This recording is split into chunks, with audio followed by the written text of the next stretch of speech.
That's all I got. That's all we got, baby. Y'all ready to rock? Yeah.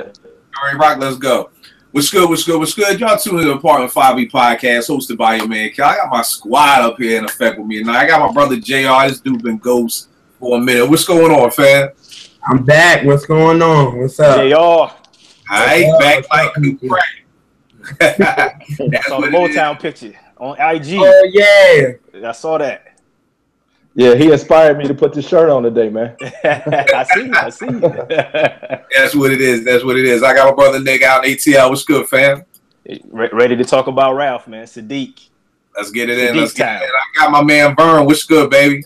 It's all love, man. Happy to be here. This is a good diversion from a hectic, stressful day. I'm telling you. You ain't said Oh, nothing. yeah, bro. Yeah, hey, man, condolences.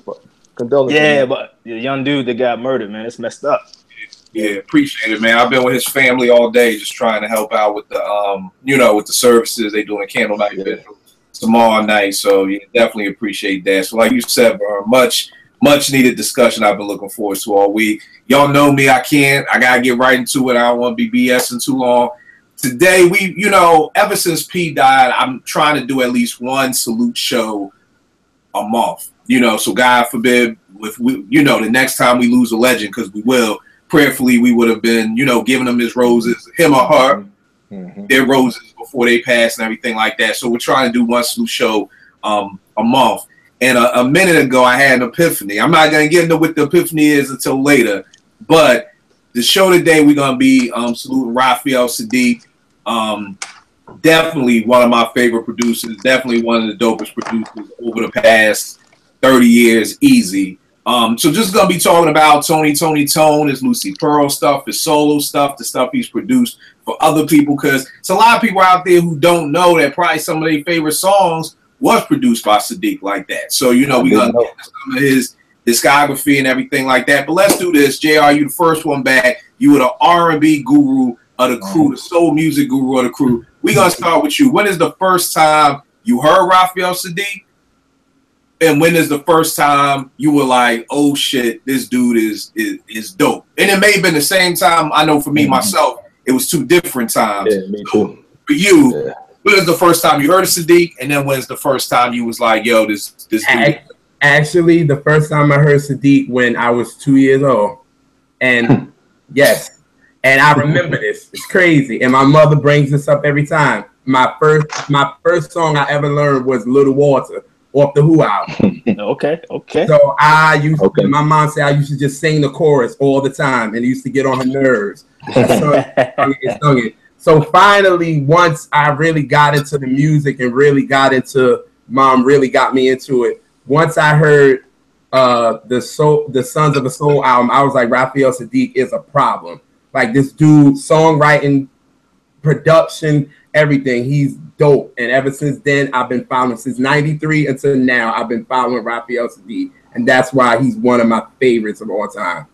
All right. No doubt. I'm still stuck that you was two, but that's a whole nother story in itself. But, just makes me feel older every day. But it's all good.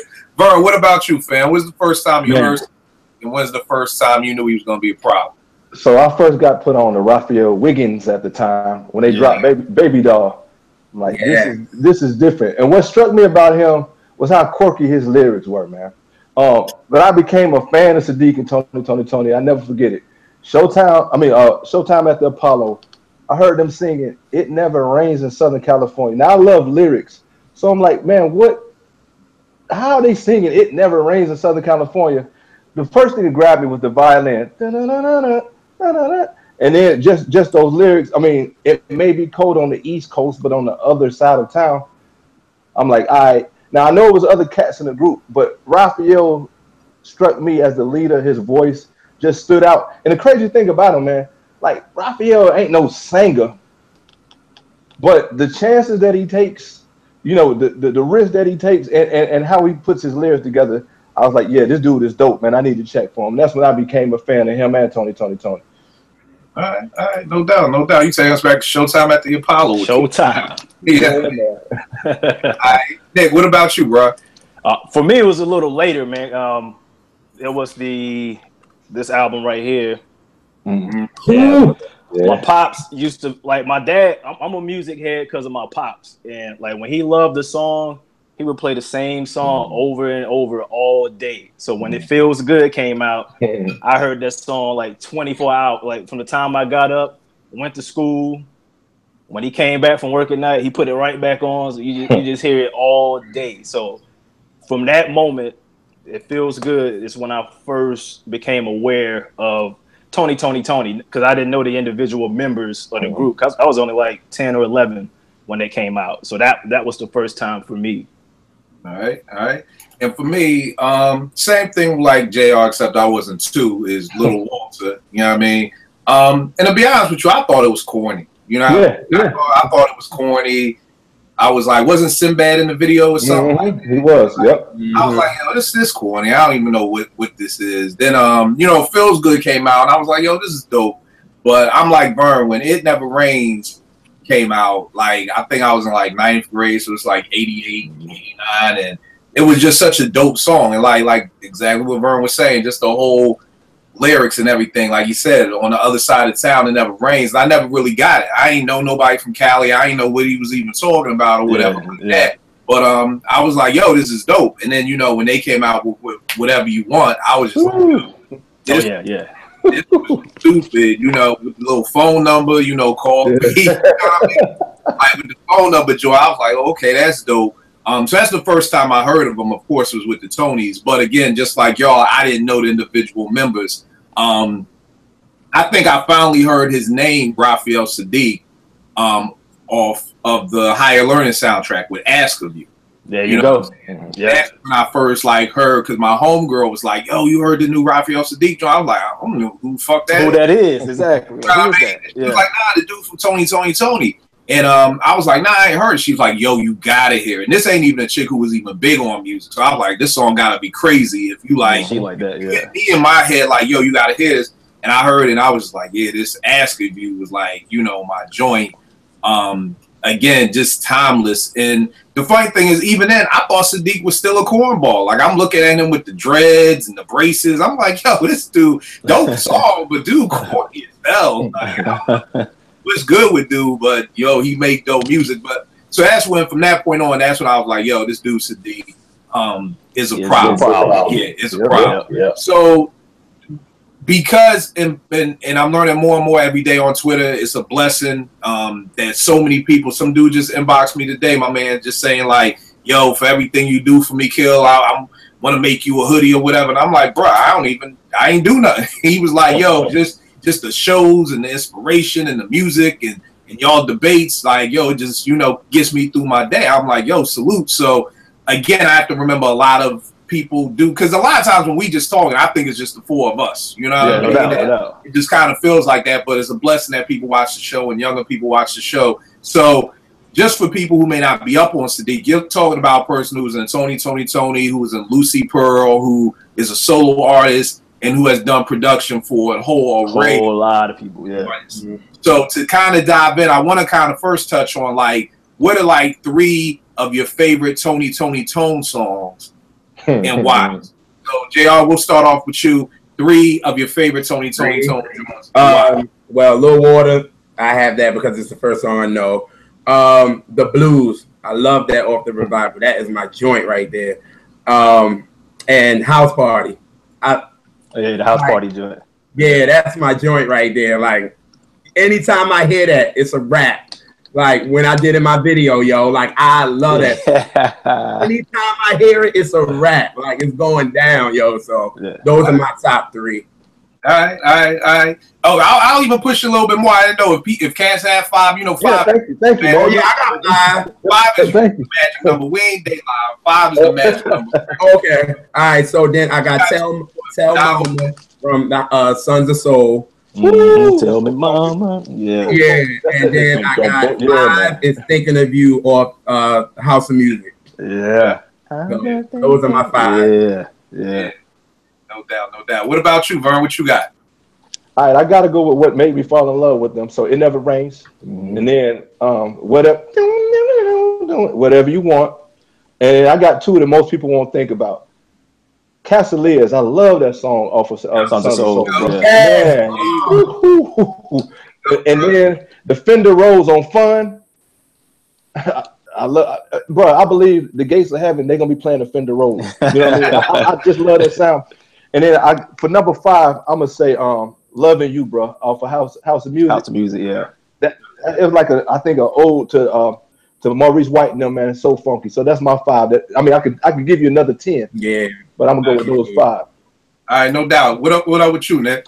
Yeah, like you said, It Never Rains. That got to be one.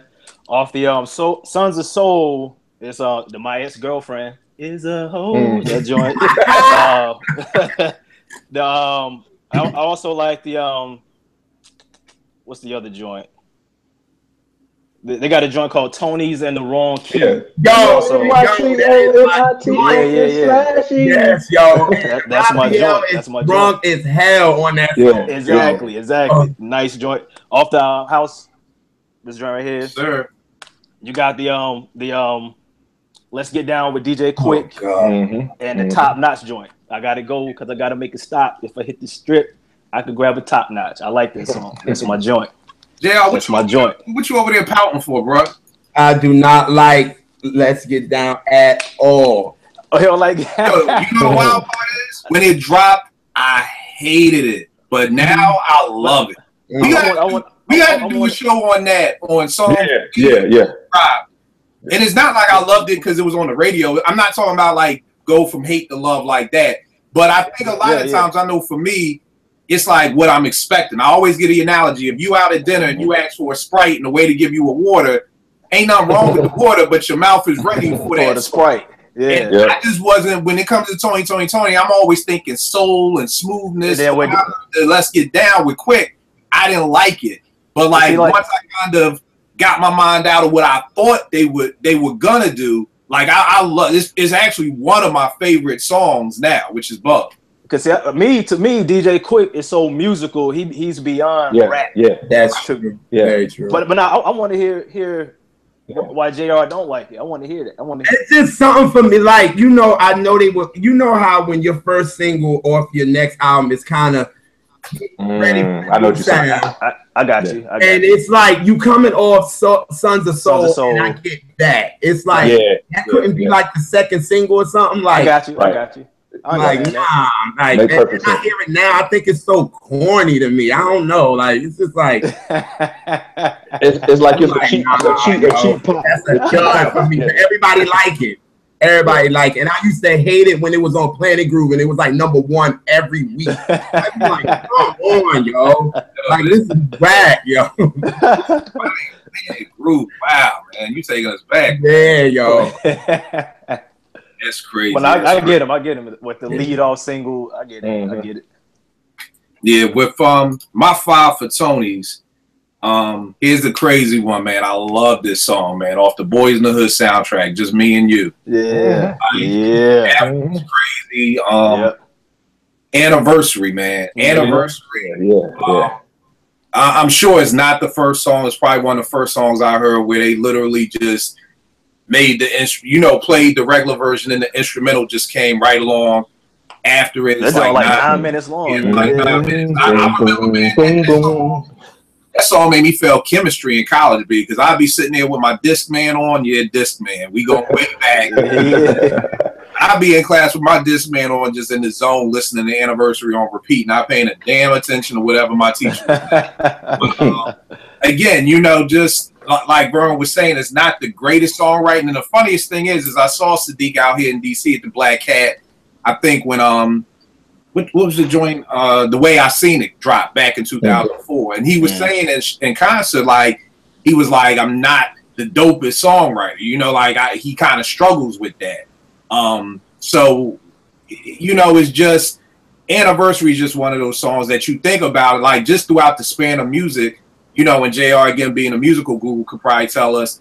I just don't remember there being another song about an anniversary that you would think that would have been something that would have been made in the 60s or the 70s or something like that. So just the fact when you make those again, and you're going to keep hearing timeless music, you know, throughout this show is just when you can make a song like Anniversary, you just know that's going to get played all the time. Every time it's somebody's anniversary, playing it, they're going to dedicate it to their wife or their husband or whatever, you know, whatever. So Anniversary is one of it. Of course, It Never Rains, but they have a live version that was on the 12-inch, which the live version to me is just is crazy just because the live band behind them just takes it, you know, to another level. So I got Just You and Me, Anniversary, It Never Rains, Wild Child off of this joint right here. Man. Like Nick just had up, man. This is probably like just Saadiq at his greatest, and just like I think Vern said, Loving You, man. I love that joint on here, man. Like, you know, just a classic joint. So while we still on the Tonys, what is y'all favorite Tone album? JR, what's yours? Sons of Soul. Sons of Soul. Yes, sir. All right. What about you? Yes. Nick, same as you? Same thing right there. Yeah. Sons of Soul, yeah. Dope album. What about you, Vern? Sons of Soul. And it's a story behind it too. It's a date stamp for me. It's a great time of my life, man. We were trying to get in the music game. Me and my two homies flew out to LA. You know, we knew a cat that was out there doing some stuff, man. We ride around LA with that on. When we got back to Atlanta, we were in a condo with Bernadette, the drummer from Climax, just trying to write songs. She had a girl group next door doing some stuff. One of the drummers ended up playing for a lot of people, and Tim and Bob, producers, was in the other room, man. And we used to just bump Tony all the time. That album, the Sons of Soul album, man. So it just takes me back to a great time in my life, man. All right. Same here, cause that's my uncle had got married like shortly after that album dropped, so it just it was perfect for that moment. So I remember hearing that album all the time. Yeah, that's dope. I gotta be the odd man out and go with House of Music. It's dope. One of the things for me and JR always get into this, I always say, man, I really didn't like R&B music like that. I was always hip hop. The only time I did R&B was for my slow jam tapes. That was it. R&B was strictly about trying to get some. And that was really savage. He was a savage. What'd you say, JR? A young-minded savage. That's what he was. Kill one of them cats. Like when I was in high school, when the Maxwell dropped, ain't nobody listening to no R&B except when they was trying to get the ladies, and they played the Maxwell because they knew it was gonna work. Right. That's it. And it wasn't until, like, I mean, of course, it was always Joe to see, like, I rock with, but it wasn't until D'Angelo with Brown Sugar, like, that I really like, okay, this nigga, it's almost like an Iverson thing. Like, you know, Cash was like, he looked like us. Yeah. Right. He looked like us. You know, this nigga talking about weed. This nigga talking about killing somebody, burning up with his girl. Like, okay. I can relate to him. I feel this about. The other R&B, like with Joe, it was always that nut shit, you know, what your man won't do. Right. Yeah, let me rub your feet. Yeah, babyface. You're not gonna get something if you paying somebody rent. Like you ain't. That's a prostitute. Exactly. It's like dudes was begging all the time. Like, yo, yeah. Oh, he won't wash dishes. I'll do it. I'm like, yo, that's that. I want to hear that, you know. So when I heard D'Angelo, I was like, yeah, okay. You know what I mean? But this album to me was what really brought me into soul music. Like really made me a lover of it. You know, Cass could see all the records behind me. My homegirl Maya used to always get on me because she'd be at the crib with me making beats, and I would just put the needle on and then throw the record away if it ain't have nothing. She like, yo, you know that's such and such. And I'm like, yeah, I don't care. I'm just trying to make beats. And she was the one who really got me to start listening to it. Yeah. And that's something that a lot of diggers try to act like they know all these records. Yo, the majority of diggers don't know shit about these records. They act like they do, you know, but they really don't. So, like, after Maya did that, I was like, okay, let me really start respecting. Listen. And then the music that I'm trying to sample from and everything like that. So, this album, we said. Not the sidetrack, but a quick Dilla story. Rest in peace to the great. He had an interview where he was saying that like he would make songs and people like, where you get that from? And he'll show them the record. They'd be like, I got that. I said, y'all cats don't listen to the record. He said, I just listen to the whole record and I'm finding stuff. I'm like, how do y'all got that record and you ain't sampled this? Because cats ain't listening to the record. They just like skipping around If they don't find them, they just put it to the side. And that's exactly what I was doing. It's like, give me the first 10 seconds, I don't hear nothing. Throw that needle in the middle. Gotta move. You know what I mean? Especially when dudes, I mean, I'm in college, I got class, I got school, I got a 9 to 5. So, you know, it's a blessing if you can just sit back and put a record on. Play it. No doubt.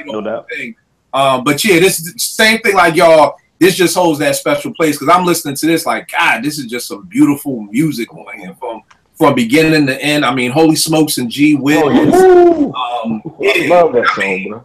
Yeah, this is just, if y'all want some beautiful music in your life, this is it. I mean, you can't go wrong with Sons of Soul. You can't go wrong with the Revival. You can't go wrong with Tony anywhere if you try to get some good music in your life. So let's take it to the next level. We got Lucy Pearl with Saadiq, with Ali, and Dawn from him. Oh, with her Fife wanted to smash. God bless the dead. What did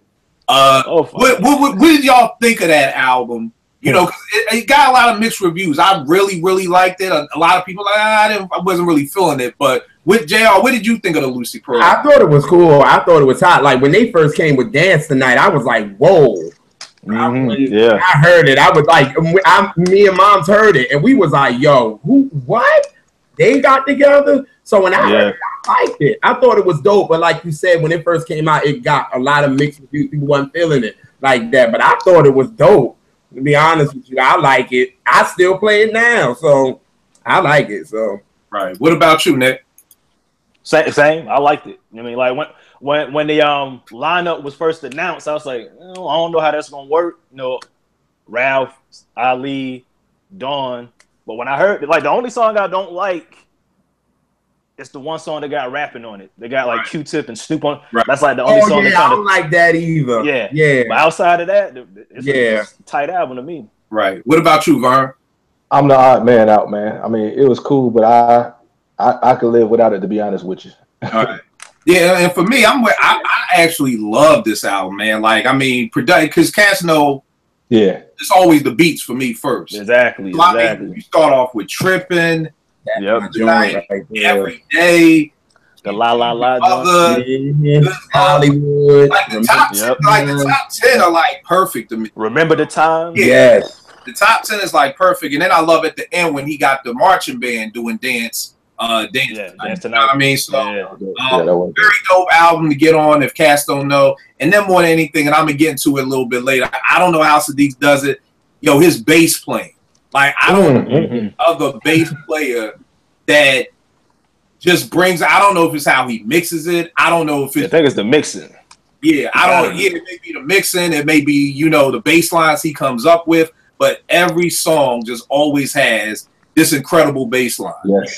Even when I was listening to Solange's album, I didn't know Saadiq had anything to do with it. And I'm just listening. I'm like, yo, this bass is great. Like whoever's playing a bass. So then when I heard Saadiq, I was like, that's what made me check the album. Cause I was like, I ain't the biggest Solange fan, but when I found out he had his hands in it, I said, anything he touched, I'm gonna listen to it. I'm gonna at least give it a spin. Right. All right, well, let's do this. While we on, let's go into some of Saadiq's solo stuff before we start digging into the stuff he's doing for other people. JR, what is your favorite Saadiq solo album and why? The Way I See It. That's my favorite. It will remain my favorite because it gives me 60 stacks and Motown hands down. I would have loved to be in the studio while he was making that. Like that album is incredible from beginning to end. Like that, and it was so underrated, yo. Like for real, like it's so underrated. Like I'm like, love that girl. Sometimes Take a Walk. You know what I'm saying? The joint with Stevie, like that joint is incredible. Like I don't understand how it was so underrated, but it is what it is. But that album is my favorite. I can play that with me, my mom, my grandparents. We can play it for everybody, and it's dope. So that will remain my favorite, though. So. And the thing I love about The Way I See It, because at the time, I think a lot of people really weren't on it because, you always got these fads in R&B. And around that time, everybody was doing R. Kelly was doing the 60s thing. That was just a fad at the time. But I was telling my man the other day, the thing with Saadiq is I think that's just natural to him. Like, that's not a fad. And the thing is that so many other people were trying to recreate that. Right. Whereas for me, Saadiq was creating it. You know, like these songs sound legitimately like they were created in the 60s. You know what I mean? Yep, I know I got it around here somewhere. I think this joint, this EQ magazine, with Saadiq just talking about how he was doing the stone rolling. Yeah. I mean, you're talking about getting the vintage equipment, you know, with R. Kelly, no diss to the boy like that, but he's doing string arrangements on a keyboard. Like, that's why it should be sounding flat. Flat. You can't be doing no string arrangements if you're doing 60s soul with keyboards. Like you R. Kelly, boy, bring in an orchestra, you know, but I don't never feel like Saadiq is like recreate. He's still doing that. You know what I mean? So I feel you. But I think that's why a lot of people weren't really into it like that, because it kind of it did come out in like 2008, so it was kind of like everybody was on that, you know, the throwback soul type of starting to come in, and everybody was moving that way. So I guess the label didn't really know what to do with it. So I guess it just went on Raphael's name, figuring that the fans would go out and get it. But that is the shit. Yeah, you're right. What about you, Vern? I'm gonna go with Instant Vintage, man. I mean, you tell me a song where the tuba is rocking. Right. I mean, he's incredible, man. His joint with D'Angelo, you know, I could go on and on, man. Just Raphael, man, his voice, you could tell. I'm a church boy, and you could tell by his instrumentality that he was raised in the church, and he's funky on all kind of instruments. It's just in him, man. And so his musicality comes out strong in this to me. And like y'all was saying, a lot of cats on all the other albums, they went back to that quote unquote vintage soul, but that's where Raphael lives, bro. That's who he is, and it comes out, man. So I'm gonna go with Instant Vintage. And look who the fuck decides big homie. Keep me down for long. The sense keep me down. You out looking like the great wise one. Yo, you on the road, man? No, man. I'm in Northern California, and it's cold. I'm outside right now. It's cold out this joint. What is going down? I had to look, man. I might only be here for a minute, but I had to make this real quick because Kill has said some old crazy shit like he always do. Always starting controversy. This cat calls me to talk about, yo, Raphael Saadiq is the greatest producer of all time. What? So where are we at in the conversation? Because I heard somebody. Hold on. Let me say something, because I told them about how you were stalking me the other day. You said I did. He came on Twitter. I ain't seen Ev on Twitter. Yeah, I said, I did. And I don't do Twitter. Exactly. I said this nigga really upset. I'm gonna stand firm to what I started with. But we ain't even get there yet. Wait. Stand firm to what? To him being the greatest producer of all time? All time, B. Yeah, you know what, man? You know what, man? You a wild dude. You a real wild dude. You just like controversy. So no, you're saying you don't like controversy, B. Did you do your homework on James yet? Of course. I look, man. I'm a James dude. I ain't got to go back and study James. I already know James. But outside of James, you're saying Raphael Saadiq. Can y'all hear me okay? Because I know this sometimes I'm over kind of crazy. Yeah, you yes, sir.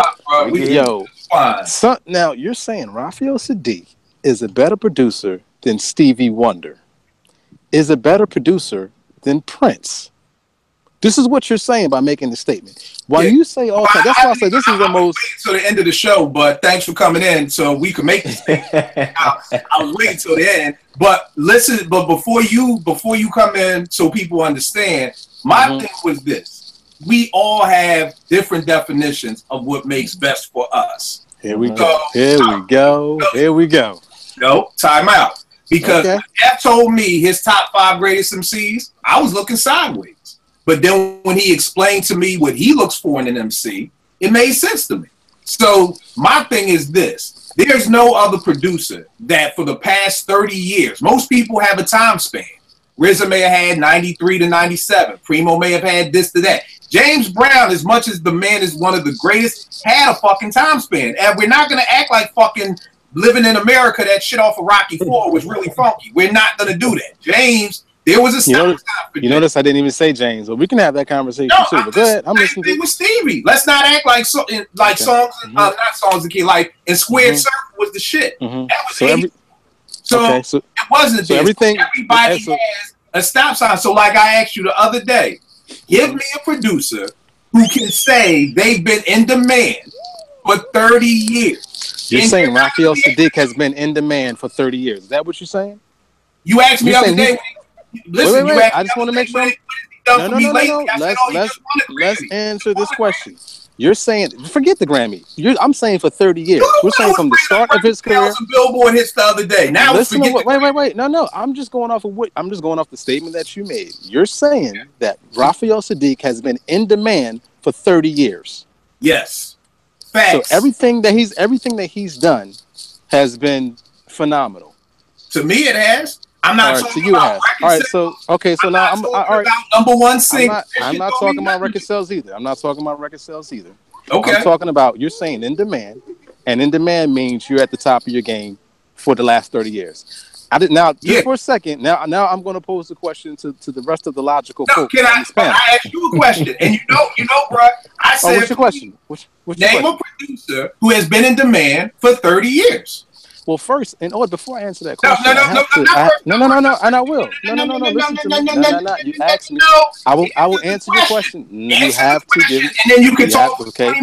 Listen. In order for me to answer that question, that means that Raphael Saadiq holds up to that caliber of what you're stating. Number one, he does not. But number two, someone that has been in the game for 30 years, been in the game. Because really what you're talking about has been in the game for 30 years. Not in demand. Not in the game for 30 years. Well, then that's the case. There's no one. There's no one. Because Raphael Saadiq damn sure hasn't been in demand for 30 years. So there's no one there. So you saying the revival album? I'm saying Raphael Saadiq got duds. And if you got duds, you're not in demand. And so the fuck is James and Stevie and Prince. But did I say James, Stevie, or Prince has been in demand for 30 years? I did not make that statement. That's the statement that you made. He got duds. What's the duds? What's the duds he got? Let's pull up his discography. I'll tell you what the duds are. Because truth be told, Raphael's last album is not a banger from top to bottom. It's not a banger. Period. It's not a banger. Period. Oh, it's not a banger. It is not a banger. Period. JR, what do you think about Stone Rolling? JR, what do you think about? No, bring us in. We want to hear the OGs. Go. Nah. You want to hear the OGs. Stone Rolling? Honestly, you want my opinion about Stone Rolling? It's not one of my favorite CD albums, though. No, so it's not in demand. Come on, Till. So it's not in demand. I didn't say it was a dub. I did not say it was a dub. You said it wasn't bad. I said it's so. How does a banger makes it a dud? That's you're going. Okay, I'm sorry. You're going to the extreme. But Stone Rolling not a banger. Was it not good? I'm not gonna say it was bad, but it wasn't all that to me. What about you? Thank you. That's the last banger. Yeah, but the way I see it. Yes. Like when another thing, when you say in demand, because around he doesn't work a lot. You know what I'm saying? Like as far as doing whole projects.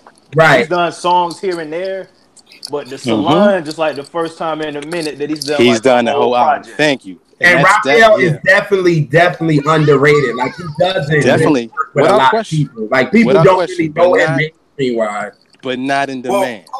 Well, see, here's the thing. Before you came in and before we started the show, but let me saying that shit isn't as asinine as you think it is. Oh, what you talking about? What did you say? I just said that everybody up here just said me saying he's the best ever. It's not like it's out of the question. I mean, yeah. Okay, so you're saying that Raphael Saadiq is a better producer than Stevie Wonder. I never said that. What I said is it's not. This is the statement. All time means everybody. Well, let me ask you this then: Who is your Mount Rushmore then? Because I'm saying to me there is to me that's too much of a bro. I would never make a statement like there's one person that's better than all time. Make the statement. That's why I'm me. I'm the type of nigga who gonna say some shit that I feel. So, but you are asking me the question. Singer ever. I got a best whatever ever. But you are asking me the question, right? Yeah. So if you're asking me the question, I can't give you an answer to that type of question because to me the question itself is asinine. I would never say there's one person that's greatest of all time. If I did say that, it definitely would not be Raphael. But here's the thing, and you know it's all up. If you wouldn't make that statement, then you wouldn't be part of the conversation. Like if you don't say if you say Kill, I don't do the GOAT conversations, I wouldn't call you to be on the show. We having the GOAT conversation because you don't do that. Oh no, yeah, without question. But I definitely wouldn't say it's Raphael Saadiq. You say if I was pressured to say something like that, it would be more of a Prince or Stevie Wonder. It wouldn't be a Raphael Saadiq. That's just crazy. Right, but what I'm saying is, you just said that's like me saying, you know what? I don't talk about wrestling, and now I'm on a wrestling podcast. Like, well, you gonna be the odd man out because you don't do wrestling. I'm just waiting for the point. So would he be on your Mount Rushmore? Is that you're saying you don't make statements like the greatest ever, right? Well, I do. So of course we're going to disagree. And we're going to disagree whoever I say, because you don't make those statements. That's what you said. That's not why we're disagreeing, though. That's not why we're disagreeing. It's because that's cool. It's who you chose to put into that position. Make that statement. If you don't make those statements, then we're going to understand what I'm saying. I got you. Hear me out. That's not why we're disagreeing. The reason why we're disagreeing is not because of the statement itself. It's because of the person you put into that position. That's why people disagree, because I'm saying this. So let's go to the rest of the panel then. Is anybody else on this panel agree that Raphael Saadiq is better than Stevie Wonder and Prince? Just not you, Kill. Let me ask the rest of the panel. All right, the fuck out of here. For me, for me, I'm saying for me, he's in my top 3. That's for me. Right. That's me. Yeah, he's definitely in my top. He's in my top 3, and I think y'all having a conversation of favorite and best. Right. Well, my conversation is always about bets. It's always because that was the statement that was made. I won't say he's better than Stevie because of the impact that Stevie's albums had in the 70s. I'll say that Ralph has never made albums on that level. So the statement itself is inaccurate. That's what I'm trying to get to. You can't make it such a blatant statement as, oh, Raphael Saadiq is the greatest producer of all time. And then why is it a blanket? In order for him to be that. If I said Prince was, we wouldn't be having this argument. Why is it a blanket statement? Oh, it probably wouldn't be. It wouldn't be as deep because it definitely. No, bro. You said, but I still wouldn't agree with you. The blanket statement is fill in the blank is the best ever. That's the blanket statement. So if I said Prince, if I said Stevie, if I said James, that's still a blanket statement. You just said you can't even make a blanket statement. Which one is it? With Raphael Saadiq.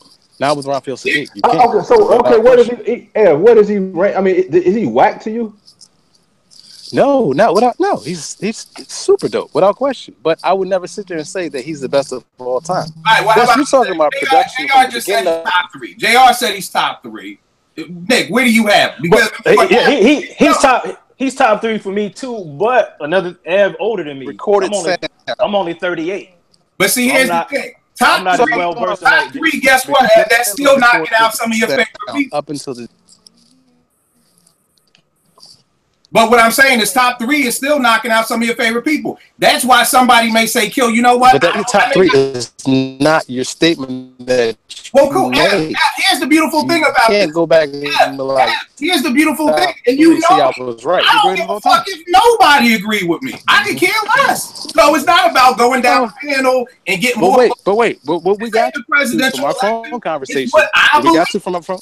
So you're saying, so you're going back from our phone conversation. So you're saying at the end of our phone conversation, he was like, you know what? Nah, maybe he's not the best of all time. Now you're going back. You said Prince. I kind of fell back. I fell back. Now? I said, you know what? You went back on the band. You back on it. You back on it. I'm not on the bandwagon because don't nobody agree with me, right? No, I'm not saying the bandwagon. I said the drug. You back. It's me by myself.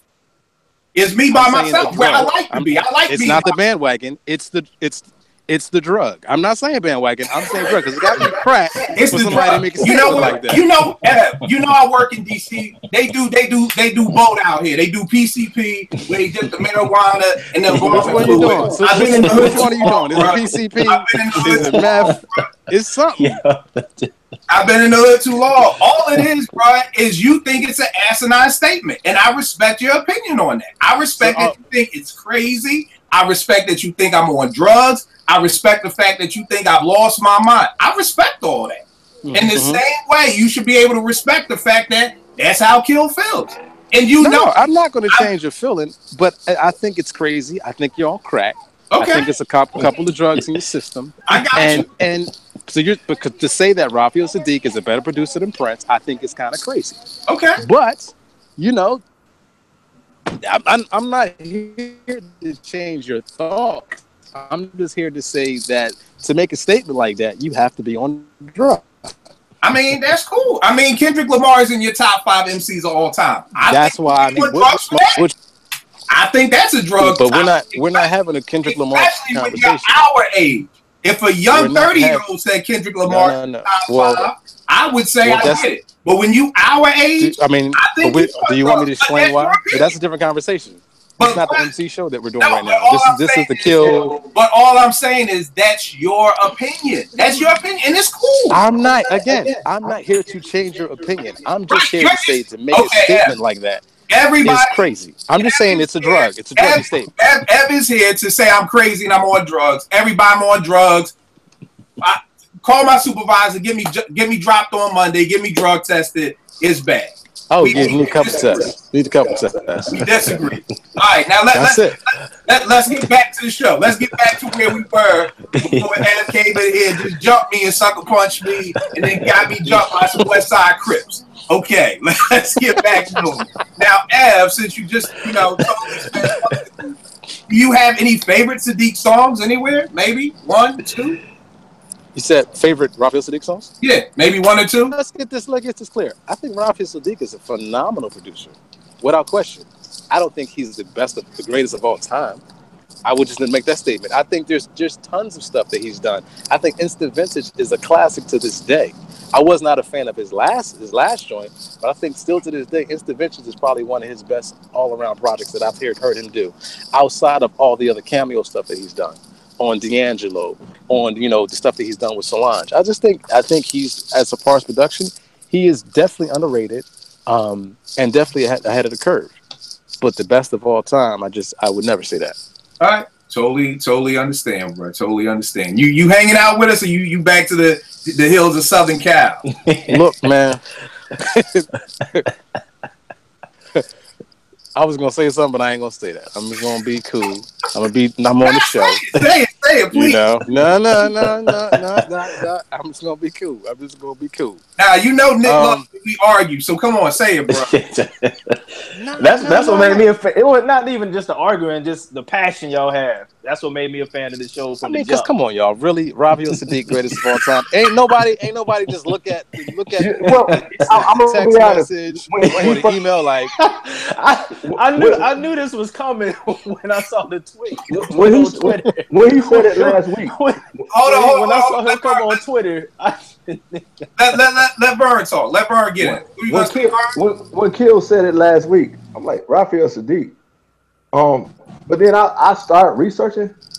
Dude, his discography, the diverse people that he's worked with, it's not crazy to think that could be somebody's best of all time. That's all I'm saying about it. I mean, I don't necessarily agree, but he's up there.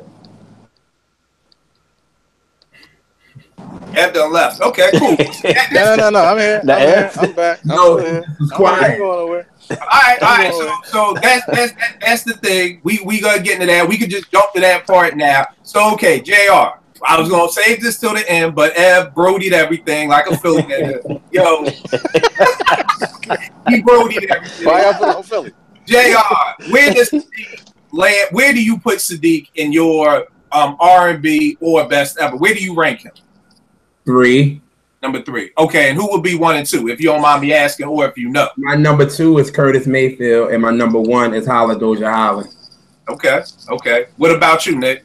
What's number 1? Same. Holla Doja Holla. Word. Educate me. Who is that? I need to learn. Oh, that's Motown. The ones that did, Supreme. Okay, got you. Okay. Mm-hmm. No doubt. The one that laid the groundwork down. Yes. Okay. So, Kill, what's your 3, Kill? I'm curious, Kill. What's your 3? I thought you know who your first is.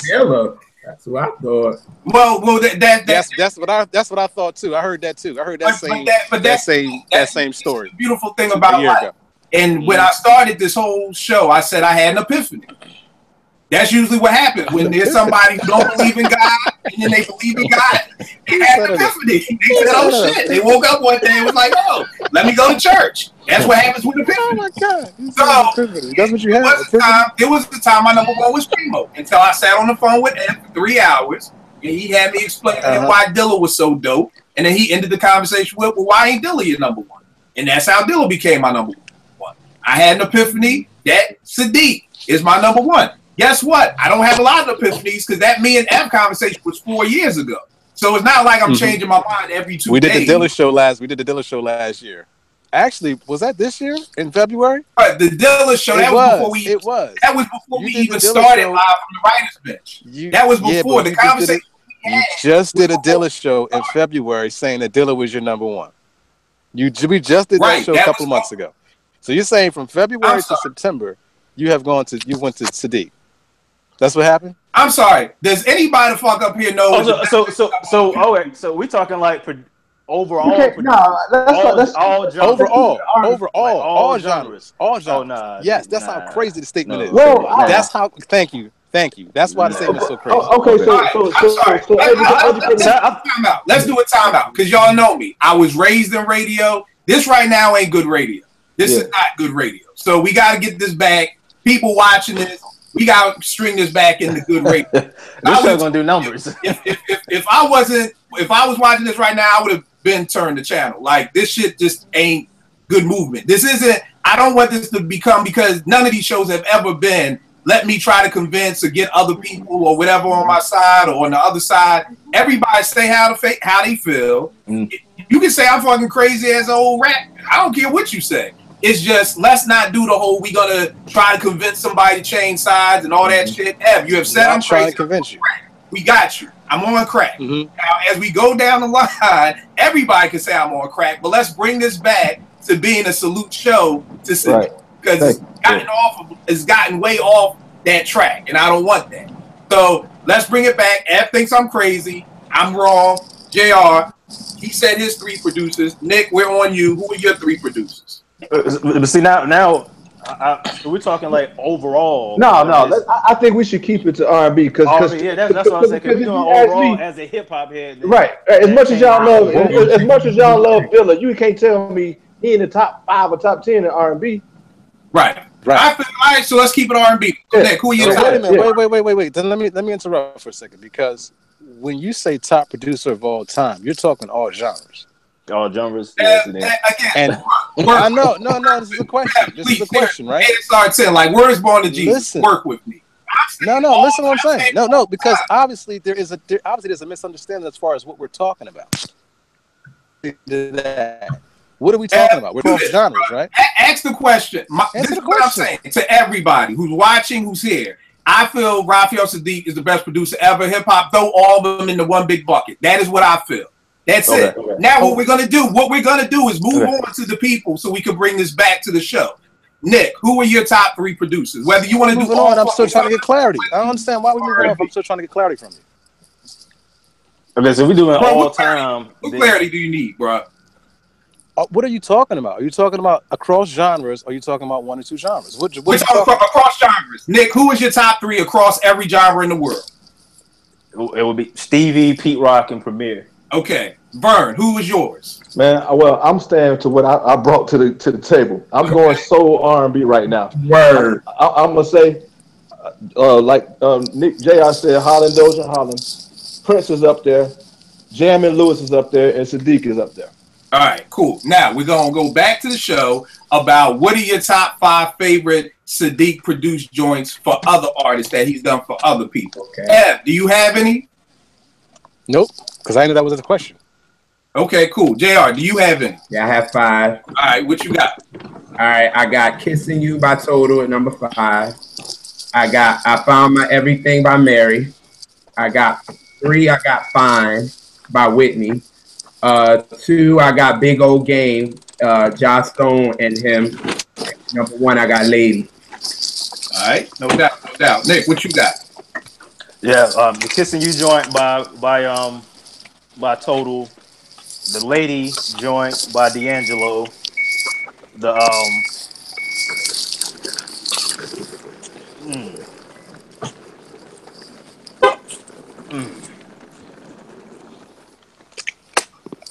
I normally leave a joint off. Are we gonna get to his soundtrack cuts too? Yeah, I mean you can throw those in now. You can do that. Okay. So the Get Involved joint he did with Q-Tip That's from the the one from the by PJs, myself. Oh, and then the joint from the Higher Learning soundtrack. The Ask of You. Ask of You. Yep. Ask of You, yeah. So it was mine. All right, no doubt. What about you, Vern? All right, number one for me is Lady with D'Angelo. Love of My Life, Badu. Ooh. He brought the funk out of Shantae Moore with that special. Yeah. Ain't nobody worrying Anthony Hamilton, and I ain't a Solange fan necessarily, but Cranes in the Sky. Yeah. Mm-hmm. Yeah. And this is you and Kill. You said this is just songs produced by him, but not Outside his of song. Yeah, like outside of his stuff. Like, Okay, all right, I got you. Okay. Like people didn't know that he did Brother for Andy Stone. Yeah. No, he did Love of My Life for Erykah Badu, or that he did Soul Sister for Bilal. Right. Oh, okay, I got you. Because then I had one more. I was gonna say, where did you go? Where did we go off the Solange joint? Yeah, that's one of my sleepers that a lot of people ain't. Also the Marathon joint he did for Khalees. I was just about to say that too. Yeah. All right. And for me, my top 5, I got Kissing You with the Total joint, which was crazy, which I thought was dope because when you look at that first Total album, it's really all Bad Boy. But then it's almost like Puff knew that he needed to get some soul or something in there. A real song. Right. You know, when you really think about that first Total album, you're talking about nothing but loops and breaks and all of that. And then here he comes with Do You Think About Us and Kissing You, which is like you said, Nick, that real stuff.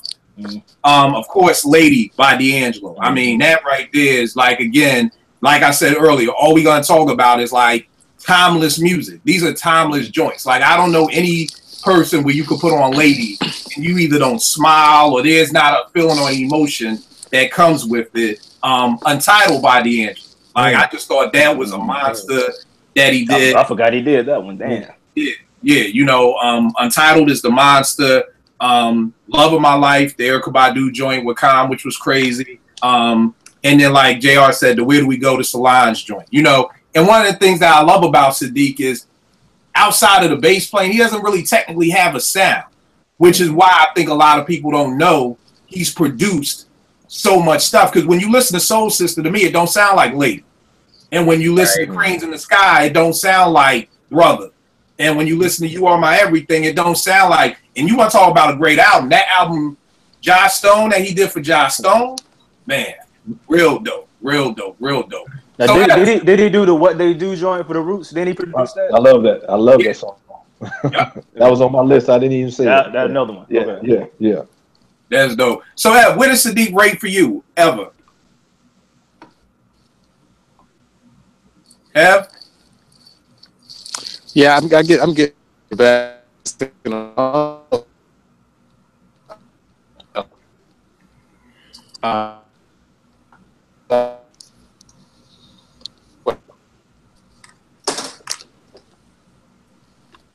I think he got cut off. I'm gonna hit him to try and get him back on. Wild show, yo. Whenever me and Ab go at it, this is what we do for hours. So that's why I'm like, it's good. And I told him, I said, we can do a show, but I don't want it to interrupt the Salute show. I was like, let's do another show where we can argue about it. Yeah, y'all need to do that. Yeah, I don't want it to. I don't want that to fuck up the Salute because I feel like other people gonna be like, damn, man, just shit it on him. Or call me the next time y'all get on the phone call. You know what me, man. It's like, you know, for stuff like that, I feel like it's like back when you was a kid and you wanted to play for the Royal Rumble. Like, if you want to see me and Ev argue, I got episodes of me and Ev arguing. I just don't want it to mess up the show or whatever like that. See, this nigga done fucked up my head now. I'm all over the place now. But back to that. So, we said instant vintage for that. What do y'all think is one of the things that makes Saadiq so dope? And just so that people understand, when I say he's been in demand for 30 years, I've been married 17 years. Trust me. We all have different definitions for the same word. Right. When I say he's been consistent as hell. Yeah. When I say in demand, I say he's been making great music, whether I'm not saying he's Prince and he pumps out 20 albums a year. Because let's see, I'm that nigga who's like, just because you Prince don't mean I ain't going to say you had a Game 7, John Stark's Game 7. Oh, my goodness, bro. You built the house. Prince had some duds, homie. Come on, man. And I'm a big Prince fan. He had some duds. Right. And see that's where me and JR got threatened by the whole Mary Squad, because a lot of folk believe if you really are a fan of somebody, you love everything negative. No. If I'm a fan, I'm gonna hate some stuff. I'm gonna be honest about it. Absolutely. And that's I'm gonna be a fan, but here's my thing: if you don't want me to talk shit about you, don't put out subpar shit. It's that simple. That's it. That's it. It doesn't start with the fans. It starts with the artists. So and the artists love to flip it back on us. Well, if y'all die-hard fans, no, my nigga. If you make dope shit, I'm rocking with you. But then again, like I always say, it may be dope to them. It just ain't for us at that time. You know what I mean? They make it. They think it's dope, but it's like it ain't dope to me.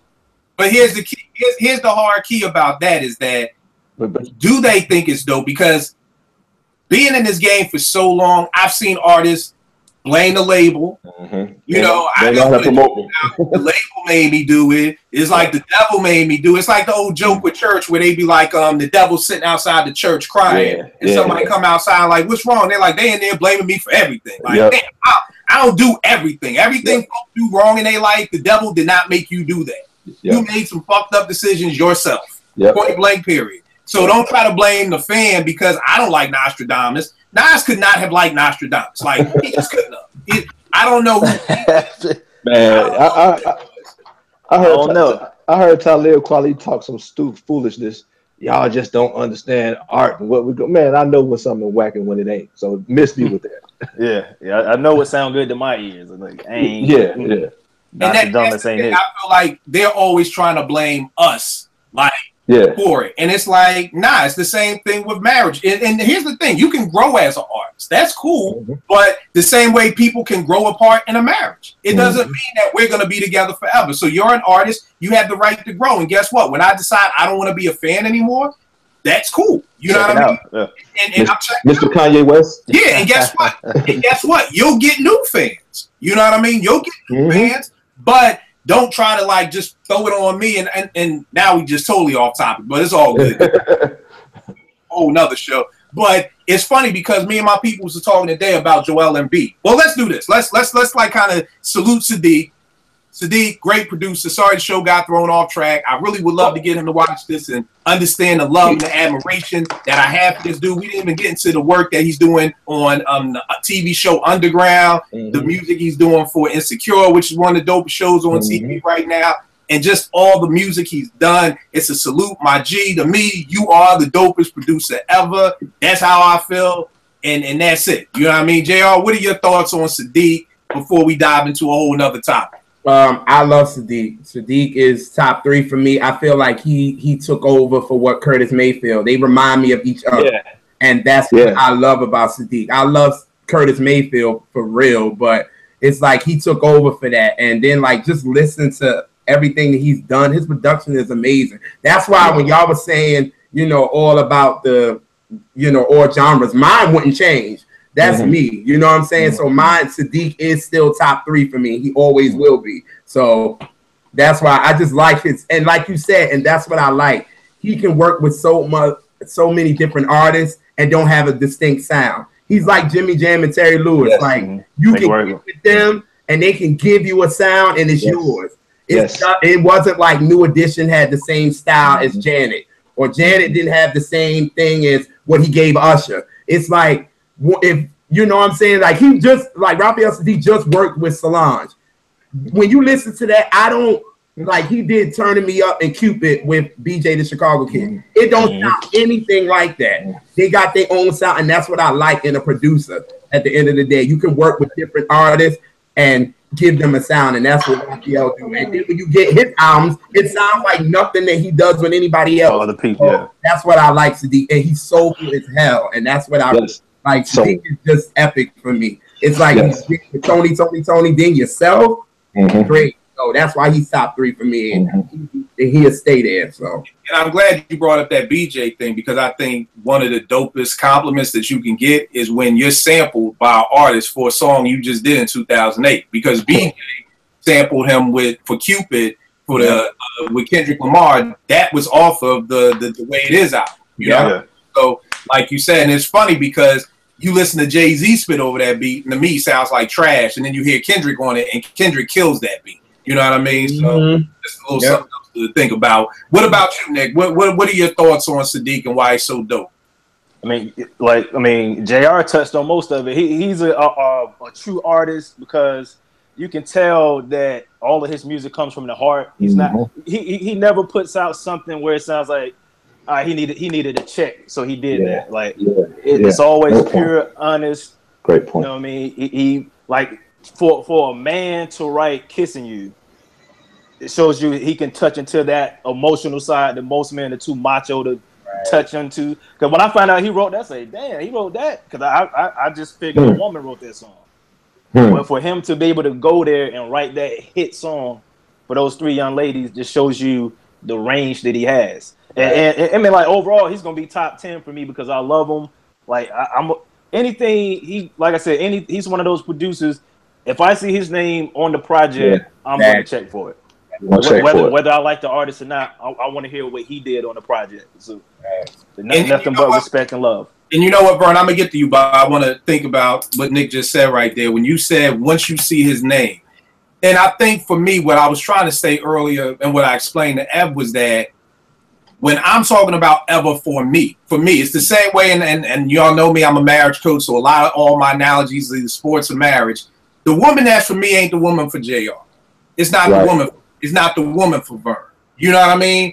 It's just not. Like, we have our own thing. So, you know, for me, I'm looking at that time span. You know, you're right. Is there any way that you know, Saadiq's music has had the impression that Stevie? Hell no. I wouldn't even say that. But for me, that's not the top criteria. Like, you know, I get what you're saying. Yeah, that's not my type 10. That's not my number one. Maybe that's Ev. Maybe that's, you know, Vern's. It's not mine. Mine is the time. Mine is the time when, like, I got what you're saying. Like, you saying he stayed consistent. Like, there's no fall off. You can't be like, he fell off. His time passed him. But I bet you Prince and Stevie would tip their cap to him. Yeah, and that's probably already have. I think y'all was just getting into the favorite and the best thing. Yeah. You know what I'm saying? Like, you can have your favorite, but it might not be the best. And that's what it is too. It also goes back to, like I said to Ev, like at 43, I'm too old to argue with niggas about you think Nas is better than Jay. I did that shit in my 20s when I had at this time and point in my life, I'm just like, Vern could say nice. Fucking Smooth B is the dopest MC. I'd say I disagree, but where I'm at 43, I'm more interested into why is he your number one MC? I'm not gonna argue with you. I'm not here to shift your way of thinking. I'm just interested. Like, wow, Smooth B? Okay, we'll break down why. Right. Where I'm at. That's where this show is at. Like, it's not no back and forth, or I gotta prove it. Well, let me ask the people on the panel. It don't matter if nobody. Raphael Saadiq can say I don't agree with this nigga. It doesn't matter. You say Smooth Beat. You say Greg Nice now. I can't. Greg Nice is the one rapper. Anytime I hear his verse, I'm gonna smile. I'm gonna always smile when I hear Greg Nice rap. Right. That's why he's one of my favorites. Right, but that's to me where I'm talking about. For my number one is time, and like you said, he's never fallen off. He's the one person who, if I, like you said, Nick, if it said produced by Raphael Saadiq from 1988 to 2017, I'm checking for it. Yes, sir. Okay? I haven't checked for a Prince album in damn near over 10 years. And I'm still a fan. You know, I haven't checked for a Stevie album in over 20 years. I'm still a fan. Trust me, when people go to see Stevie Wonder, they don't want to hear shit from 1984. It's their 70s. They want to hear from 84 and back. So nobody, James, God bless the dead, was still alive. Don't nobody want to hear James's catalog from 78 on. They want to hear from 74 back. So what I'm saying with Saadiq is you will want to hear everything. You will want to hear Just Me and You, Tony, Kissing. You would want to hear the whole 30-year span. So that's what I'm saying. For me, there's not another producer that has been able to stay that consistent throughout all these years. Whether you put out 100 albums a year, whether you, Sade, you put out 4 albums every decade, it doesn't matter to me. That dude is consistent, and that to me is why. There was a time where if it said produced by Primo, it didn't matter. When they sent me the All City vinyl in the mail, I ain't never heard of All City. I saw produced by Primo, I threw it on. Same thing with Screwball. I ain't never heard of Screwball from Queensbridge. It said produced by Primo. I threw it on. Send me something right now to say produced by Primo and see if that I'm throwing that shit on ASAP. It's not gonna happen. Yeah, it's just not gonna happen. Whereas with Saadiq, it's always gonna be that way. My bad, Vern. What is the things that you love about Saadiq? I love, well, like I said before, his quirky lyrics, man. I'm coming home to you. Please wear something see-through so I can see your heart. That is dope to me. His range, like I said, his musicality, and I'm gonna just back up everything y'all said. Tony, the mighty clouds of joy. Craig Mack, Loonies, Styx, the Bee Gees, Roots, D'Angelo, Mary J. Blige, Whitney, Q-Tip, Lucy Pearl. Feel it. You better listen. Go off. Floetry, Jill Scott, Angie Stone, Music, Solange, Snoop, Bilal, TLC, Anthony Hamilton, the Isley Brothers, Earth, Wind and Fire, Josh Stone, John Legend, Kelly Price. I mean, how many years did that spread out over every genre? Hello. Come on, man. Yeah, and I mean, he's a bad man. Y'all can already see from the passion of me arguing over it is that, I mean, exactly like Vern just said, you're not going to find a producer who is going to be able to make great music across that many genres. And we can, I mean, you know, albums are all opinions. You know, actually, Stone Rollin' is my favorite Raphael album. It's like either that and Instant Vintage is right there. I love the last album. You know what I mean? No, but it's not a dud at all. Yeah, I mean, but I get it. That's what I would say. It's not a dud. You know, those are the opinions, and y'all all know me. I don't argue opinions, I argue facts. And the facts is what Vern just said. The facts is that you've been able to touch and make great music, because for somebody else, maybe it's like, we'll kill you bugging because he don't got enough number one hits. Well, that doesn't matter to me. You know, Dylan didn't have no number one hits. Exactly. You know, Ed was bringing up Billboard. I don't give a fuck about Billboard. Come on, like, man. that don't matter to me. Yeah, Billboard. But you can't have one minute is you care about Billboard, but then you don't care about the Grammy he just won. Right. You know what I mean? So which one is it? So for me, it's that time span to just say, and all this music is timeless. If you've ever been to a Saadiq show and you actually, you know, especially when the encore comes on and he does a lot of the other songs he did for other people, like, you're talking about somebody whose music is timeless. You know what I mean? And there's a lot of artists out there that are great producers, and I can't sit back and necessarily say that their music is timeless or that their music brings a smile to my face, or the way Nick and Vern was talking about the Sons of Soul album and things like that. Like, you know, so to me, like I said it, y'all can call me crazy, y'all can tweet me, I don't care, whatever it is. You know, like I said, I'm dropping my Conductor mixtape. It's over 2.5 hours, just full of Raphael Saadiq bangers that he produced, and I still left off, like, I'm gonna have to do a part 2 because I still left off so much other music. You know what I mean? So, Miguel. Yeah. Oh, Yep. Miguel, that's right. Exactly. And then when you really start to think about it, this dude gave D'Angelo his 2 biggest hits. Like, so again, people will try Lady and Untitled. Don't give hits. Well, Lady and Untitled were kind of big. I mean, I'm not mistaken, D'Angelo won a Grammy for Voodoo. So, you know what I mean? Like, Bilal, Soul Sister, like, that's his biggest hit, you know? So this dude is giving some bangers out to some people. So that's that. But going back to what we were talking about a little bit later, with the fans and everything, and how artists like to live will say that. Me and my people was talking about Joel Embiid today, and y'all heard that he's really not healthy yet. So I don't think he'll ever be healthy. Yeah, my thing for the Sixers is let him go. Like, and I'm arguing with my boys in this group text today, and they're like, nah, you know, we invested too much time. And I'm like, see, that's where niggas go wrong. That's where niggas go wrong. That niggas get married because we invested too much. Gotta cut your losses, man.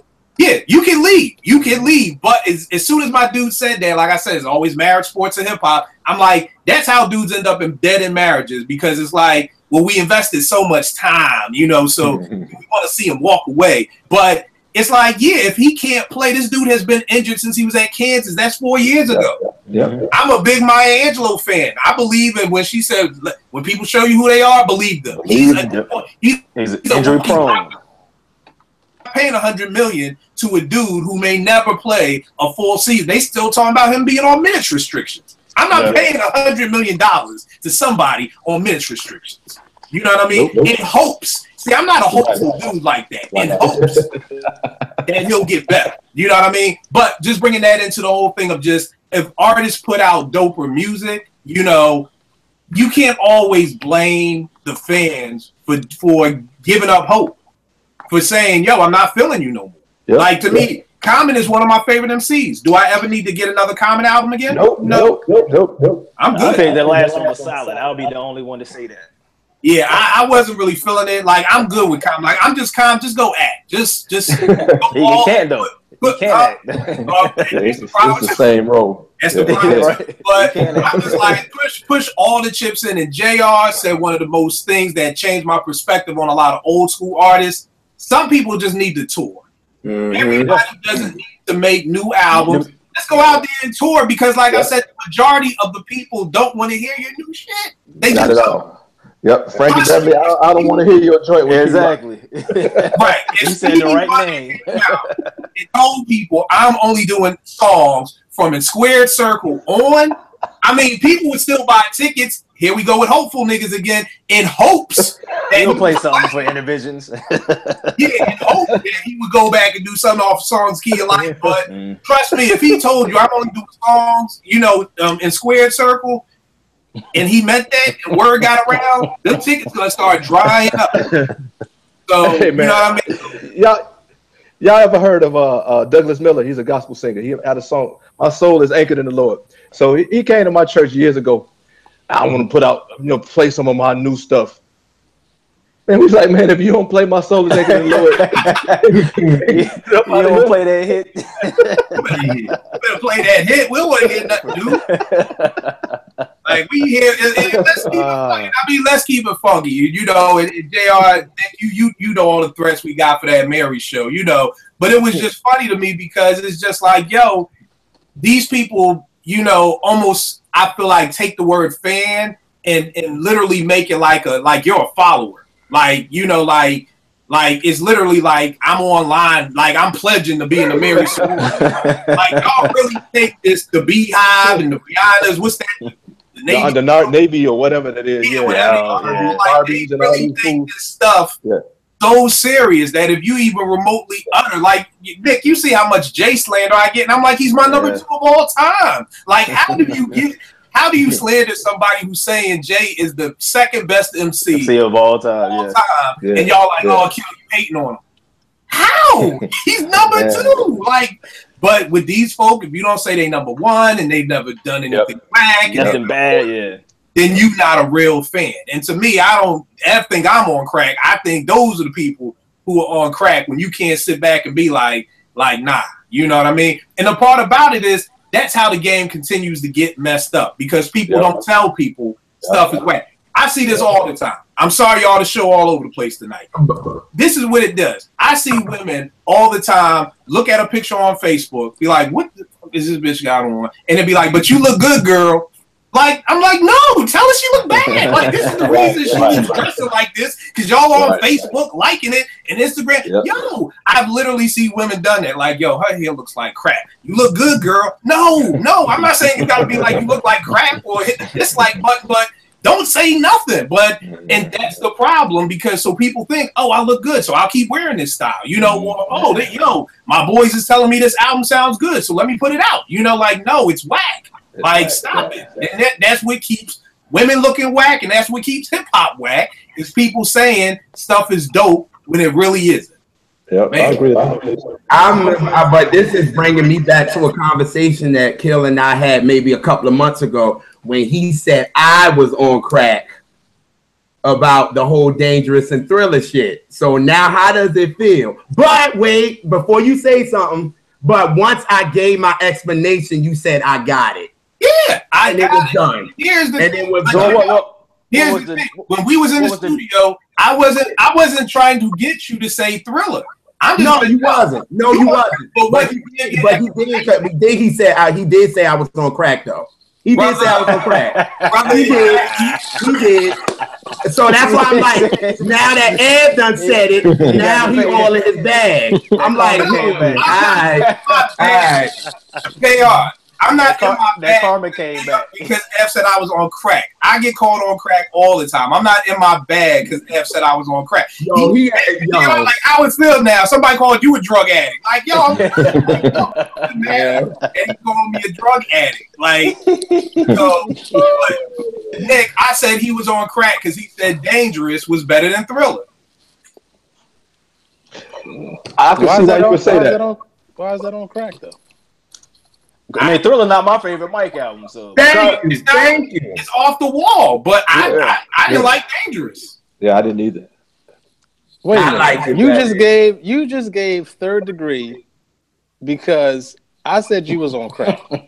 Well, you call somebody else on crack because they say we got Dangerous because you were trying to get me. I was not trying to get you. No. I was not trying to convince you of anything.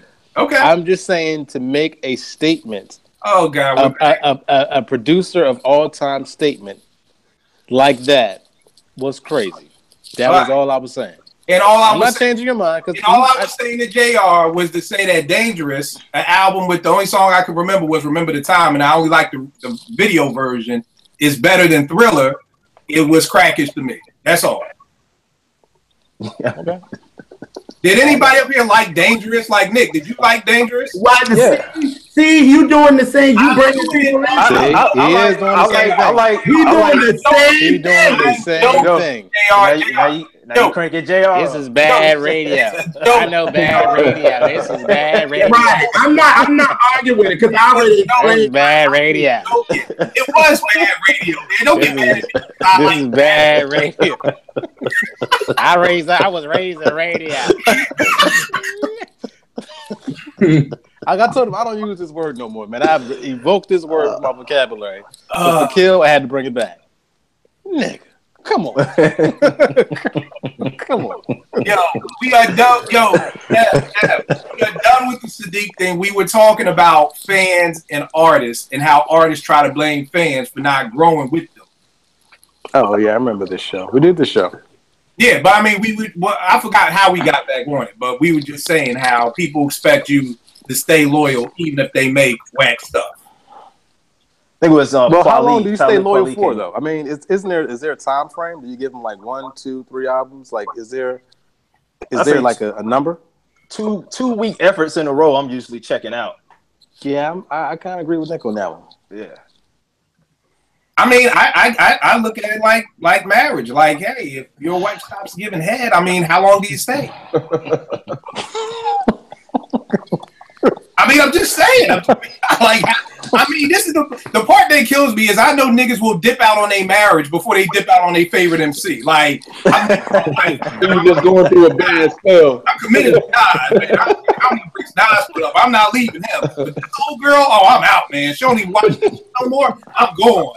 But it amazes me how niggas are more committed to sports teams and rappers than they are to their own families. But that's a whole nother show. That's a whole nother show. But entirely other show. But yeah, I'm with you. I would say two albums is, but see, I say that, but I'm a hypocrite because I didn't check out on Nas. And we already talked about the dark days of Nas. Well, how many bad? I mean, he didn't really have how many consecutive bad albums did he have? I mean, to me, he from which ones? I'm curious. Which ones? The Firm. For me personally, that's the Firm. I didn't really like I Am too much. Nostradamus. So that was like 3 in a row. Yeah, that's true. That's true. But then he came back. But yeah, he came back. But I didn't never dip out on him.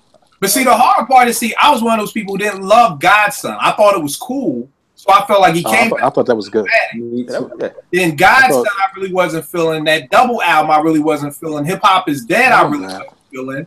So that dude done lost the tic-tac-toe twice. Well, I wouldn't say that those weren't whack to me. I can understand where you're coming from, but I thought Godson was pretty good, actually. I thought it was pretty good. Yes, I like that one. I didn't think it was whack. I just didn't love it coming off Still Mac. The Hip Hop Is Dead, I probably listened to that. Was that the joint?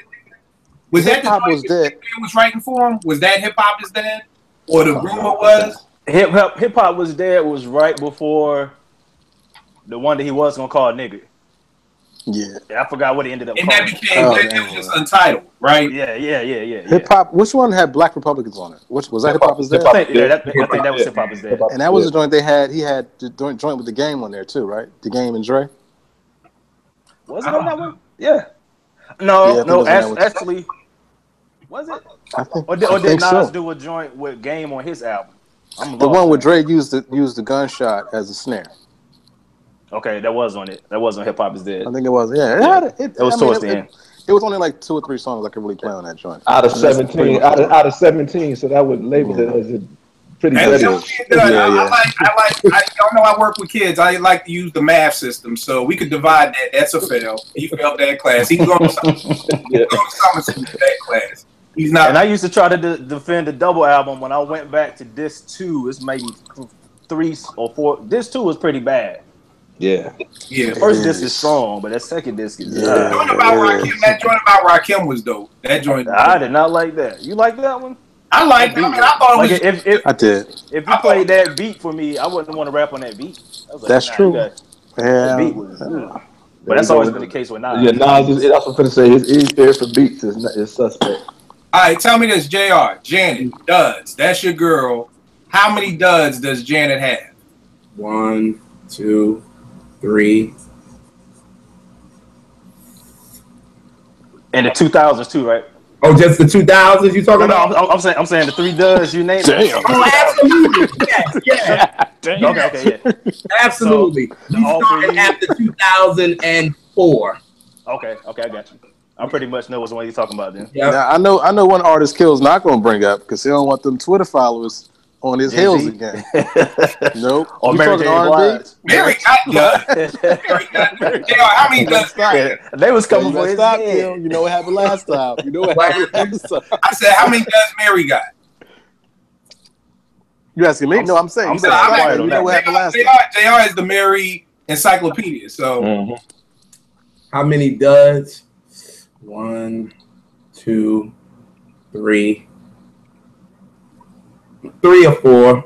Three in a pass? 3 in a pass? I'm trying to think. Yo. How many? So we about to go board with one of the greatest singers ever. We about to go board in a game of spades. You say the greatest singers ever? Is that what you said? I said with one of the greatest singers ever of our generation. Maybe not singer is the word entertainer. I don't know what's the right word for Mary. Artist. I would say artist. Now I don't know what that title is, but she deserves the title. I would say one of the greatest artists of the time. Greatest artist of our time? I want to say the greatest vocalist. Yeah, she's my greatest artist. Yeah. All right, I have a question then. If we have asked these questions, can we name, because we brought up Nas, how many artists went dud for at least 3 albums and then came back? Jay. Yeah, Jay. I say Jay, Nas, and Common. Common, yes. That's what I was going to say. Ooh, Common came back? On what?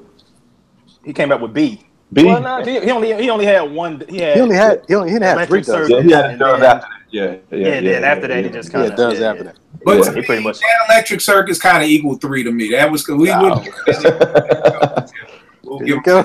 See, you just love controversy, man. I tell you.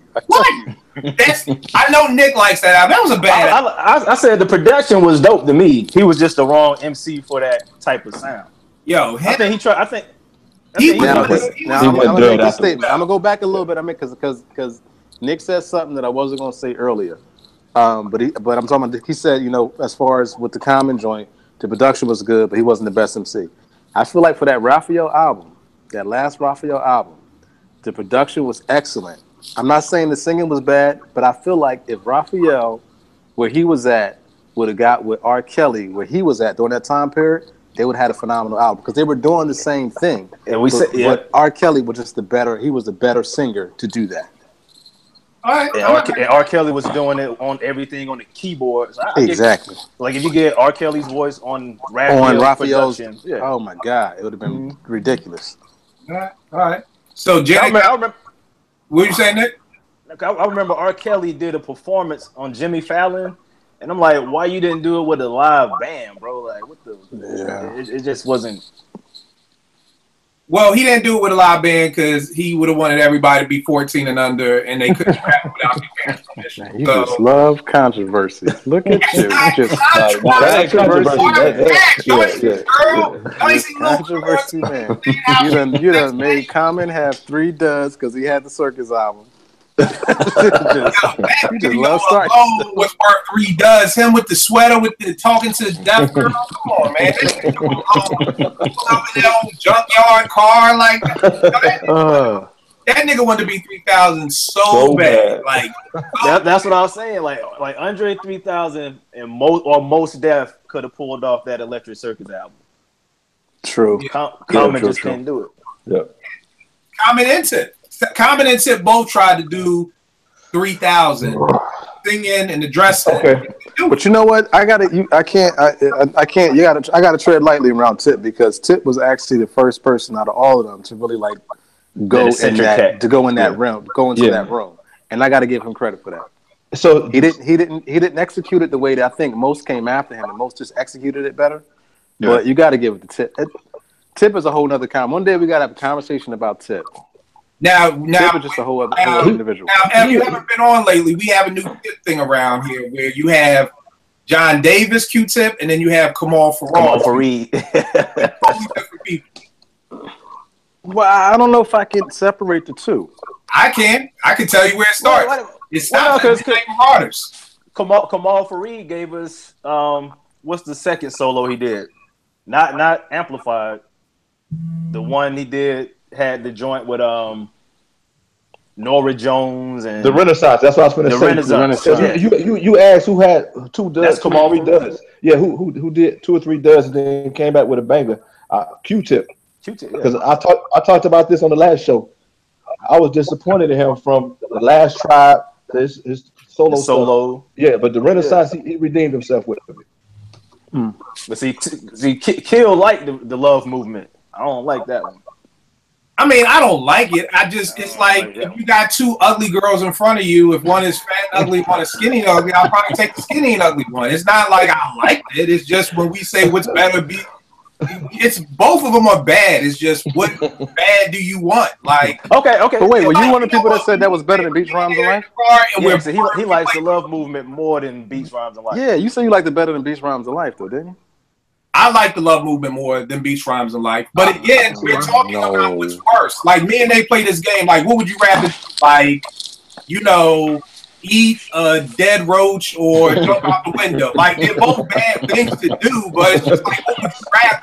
Like, that's what Beach Rhymes of Life and the love movement is like, playing the game of what would you rather do? Like, I don't think Beach Rhymes of Life was that bad, though. It wasn't good.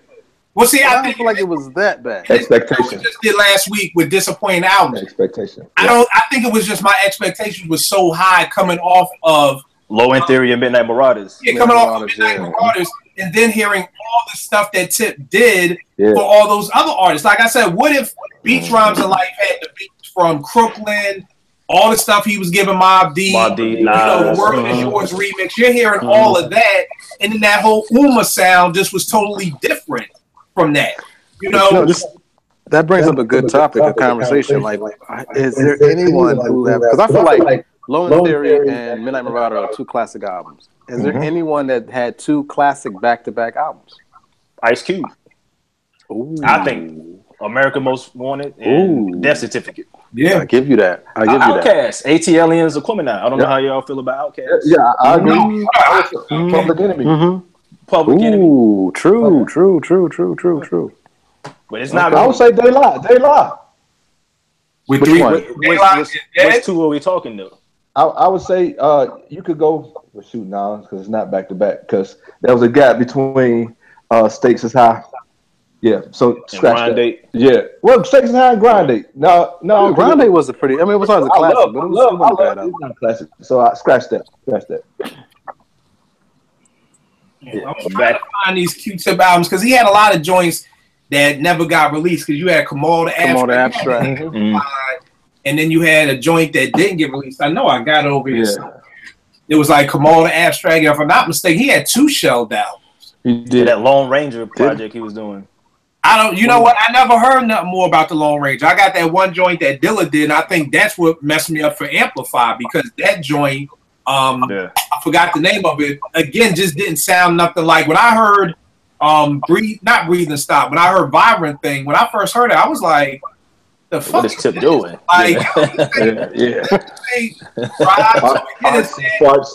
fur coat wearing, no shirt with the fur coat. Yeah, he was on his Hollywood thing. And I think the only joint I really liked off of that was Let's Ride. Let's Ride. Yes. Hip hop joint on it with some banging drums. Would y'all say College Dropout and Late Registration? Like me, I don't love College Dropout that much. See, it's funny. I'm the opposite. Late Registration was cool, but I think I like College Dropout a little bit better. And see, like I do too. Nick won't let me play this card. He won't let me play the original version of College Dropout. Cause then you got to let me play the Ghostface albums. You're right. The sample clearance stuff got cut off. You're right. Wait, I don't know the original version of the Kanye joint. The original version is crazy. I'll send it to you tonight. I mean, it got a joint called with Old Dirty on it. Oh yeah. I never heard that. Yeah. I'll send it to you tonight. But yeah, he got a song with Old Dirty. He got like 5 or 6 songs that didn't make the cut, and then even the versions of the songs that did make the cut were just different. Send it to me too.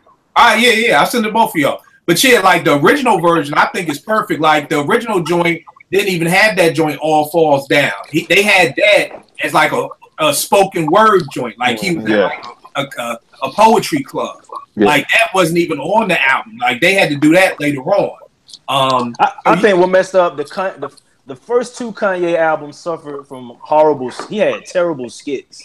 Like whoever did his albums, like cut that shit off, because I don't want. I listened to a skit once and it's like I don't need to hear it again. It says Eb loves controversy. I'll give y'all some controversy before we start. Here we go. Here we go. Albums, back-to-back classics to me. I love Pusha. Wait, I can't see what you're holding up. The Pusha T. My Name Is My Name. This Pusha T. Darkness Before. I don't know the name of it. Something. So why is that controversy? I mean, most people wouldn't think these are classic albums, but I listen to these joints all the time. I love Pusha T. Pusha T is the only person I give the green light to talk about drug talk. I don't want Pusha T to talk about nothing else. Pusha T could win for president, and I'm like, I don't care. They'll talk that drug talk. Like, I don't want you to do no Jay-Z and try to make club songs. Even when he make a club song, it's about selling crack in the club. So I think these 2 are back-to-back classics. JR, what's up with you? You got any R&B back-to-back classics? Shit. Mary. Mm-hmm. Yeah. Who else? Shit. Damn, I can't even think. I'm actually shocked you ain't going with Janet. Dan, you're not saying D'Angelo? Janet? Janet. Janet had about 3 in a row. D'Angelo? Nobody? Yeah, I would say D'Angelo with Brown Sugar and Voodoo. D'Angelo, yeah. I'm trying to think of older artists too. Stevie definitely got some. Marvin Gaye. Let's not have a Stevie conversation right now. But ain't talking about Stevie right now. Can I ask a question? Just totally off topic. Do we give Stevie a little more props because he's blind, or that don't matter? Oh, you know what, man? Now you habitual line stepper. Now you just stepping over. Like, I see what you did. Habitual line stepper. Hold on, man. I'm gonna get on a better signal. JR, do we? No, we don't. No, we don't. That run he had in the 70s. How many got that? Exactly. You're right. He's a beast. He's a beast. Vegas was blind. I mean, I would think blind people get more credit. Yo, you know what, Kel? You are a habitual line stepper because you just who was that to say the Devont was blind? That was Vegas. He said Vegas a comedian, man. Yeah, you ever see a bot look at the camera? We all like, damn, nah, you never really did see him look at the camera, man. Vegas remind me of Charlie Murphy, man. Oh, man. All right, y'all. Let's try to end this show on a positive note. Everybody give their stuff. JR, give your Twitter feed. I want give your Twitter feed to the world. You give it out right now. What's your Twitter? What's the world to have this right now? That is it. Said, do we give Stevie Wonder a pass because he's blind? That's That's some real like. First of all, you are the most misquoting person I know. You misquote everything. I didn't say that. I said, do we give him a little more props because he's blind? That's not bad. That's just saying, do we give you a little more props because you're blind? That's not the context. That's not the context of how I use it, Kim. That's not the context of how I use it. But that's what I said. There was a rumor back in the day that Grandmaster Flash was deaf. So for years, I kind of gave him a little more props. He wasn't always the greatest DJ ever, but I'm like, but he deaf. Like, fuck, like you gotta give him a pass. You gotta be mad to be deaf DJ. No, called Grandmaster Flash. You know what? There was a rumor that Grandmaster Flash. I ain't never heard that rumor.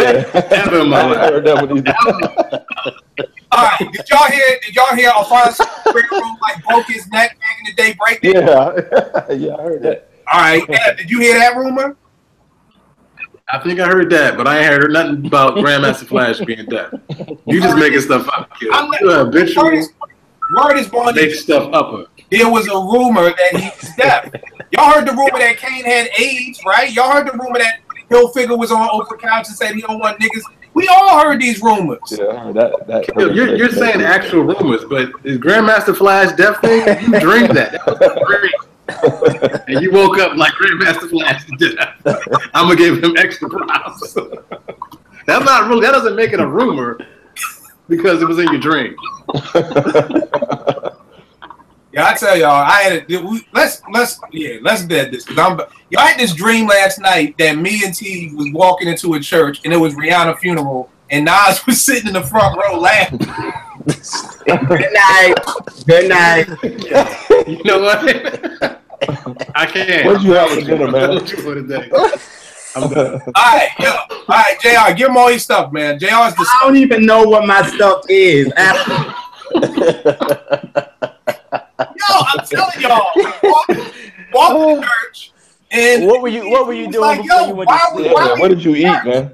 What did you eat before you went to sleep?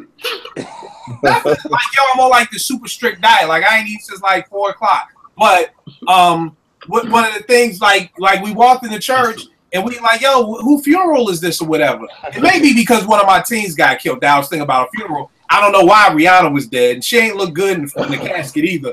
But the fact that Nas was laughing in the front row, like Nas was cracking up laughing, like this was a Eddie Murphy. And me and T like, yo, why is Nas laughing? Like that's mad disrespectful or whatever. So habitual line stepping, just for no reason, just. That was just my dream. JR, give him all your stuff, brother. Huh? Oh, JR discussed it with us tonight. JR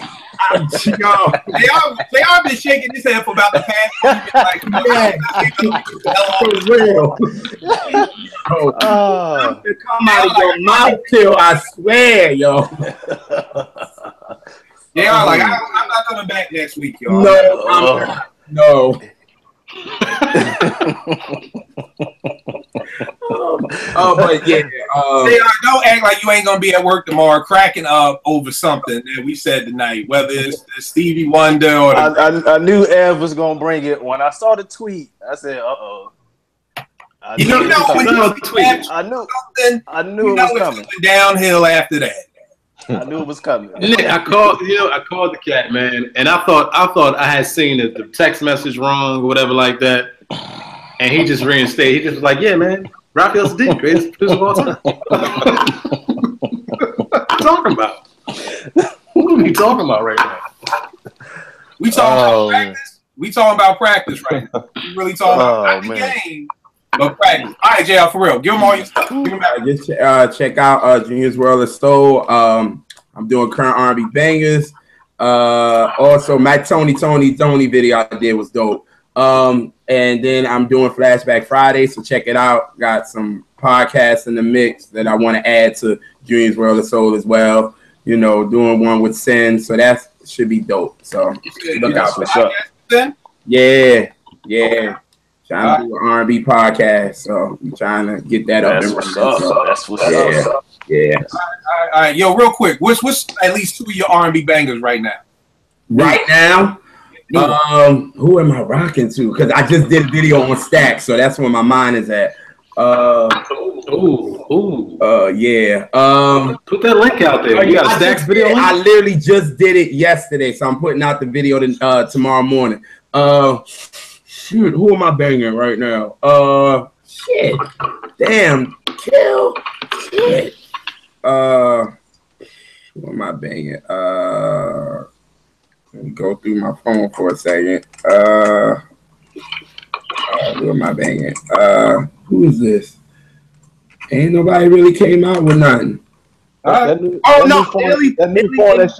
rocking to her. Illy Ingram, rocking to her. She's a UK artist. Okay. She just came out. I'm rocking to Selena Johnson, just released a new joint. Lettucey is coming out tonight at 12. Her shit is going to be a classic, yo. Hands down. So that's what I'm rocking it right now. So I'll be checking that out. Yes, sir. So those are I'm checking out right now. All right, no doubt, Nick. Give more info, bro. Only one way to win. 79 on Twitter. 14 Karat Gold. Slum Computer Wizard on Instagram. All right.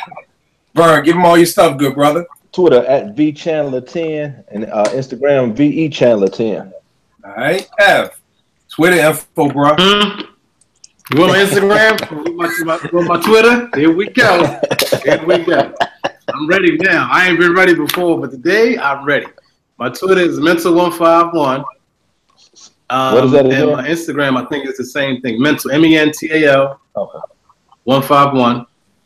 And my Instagram is the same thing. MENTAL. Okay, so on Instagram too. I'm gonna have to look you up on Instagram. Yeah, I'm about to start Instagram. It ain't too much up there, but I'm working on it. You'll see more beef between me and Kill on Twitter. It's coming. It's coming. It's always y'all already know what it is with me, Kill 889, Twitter and Instagram. We'll make beats for food, man. I'll check y'all next week, man. Yes, sir. Peace.